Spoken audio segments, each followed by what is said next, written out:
Good afternoon বন্ধুরা, সবাই কেমন আছো? আশা করছি সবাই ভালো আছো, সুস্থ আছো। নতুন বছর খুব খুব খুব ভালোভাবে কাটুক সবার সুস্থতা কামনা করে নতুন ব্লগ শুরু করলাম।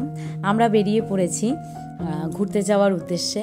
তো চলে এসেছি আপাতত আউথ 1590। তো চলো তোমাদের সঙ্গে অ্যাম্বিয়েন্সটা শেয়ার করে দিই। যেহেতু রাত হয়ে গেছিলো আমাদের লেকটাউনের ফ্ল্যাটে পৌঁছোতে, সেই জন্য রাহুল বলল আমি আর মেয়েই গেছিলাম পার্সেল আনতে, কারণ অত রাত্রে কিন্তু রেস্টুরেন্ট বন্ধ হয়ে গেছে। দেখে বুঝতেই পারছো পুরো ফাঁকা, খালি একজন বসেছিল, একটা কাপল বসেছিল আর কি।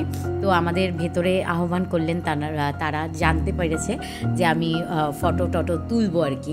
তো সেই জন্য আমরা ভেতরে ঢুকে গিয়েছি। আর দেখো অ্যাম্বিয়েন্সটা জাস্ট অসাধারণ। সবাই জানো আউদের বিরিয়ানিটা কিন্তু ফেমাস। তো আমরাও কিন্তু হান্ডি মাটন বিরিয়ানি নিয়েছিলাম। আর রাত্রির বেলা কিন্তু জমিয়ে আমরা 3 জন খেয়েছি। হ্যাঁ, রাহুল কিন্তু অতটা বিরিয়ানি পছন্দ করে না, তবুও যেহেতু আউদের বিরিয়ানি ও কিন্তু টেস্ট করেছিল। আর অ্যাম্বিয়েন্সটা দেখো জাস্ট অসাধারণ।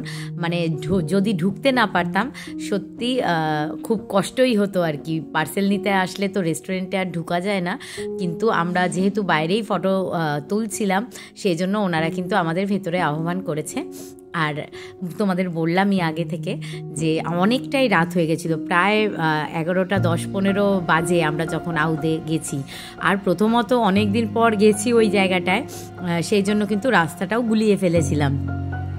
আমরা একটু এগিয়ে গেছিলাম, দেন আবার পিছনে আসতে হয়েছে। কালিন্দির কিন্তু একদম মুখটাতেই হচ্ছে আউথ 1590। তো তোমরা যারা আসোনি এখনও, তারা কিন্তু চলে এসো ঝটপট আর স্বাদ নাও মাটন বিরিয়ানির। অসাধারণ স্বাদ ছিল, মানে কি বলবো, জাস্ট মাইন্ড ব্লোয়িং। তো কেমন আছো সবাই জানিও, আর কেমন লাগলো সেটাও।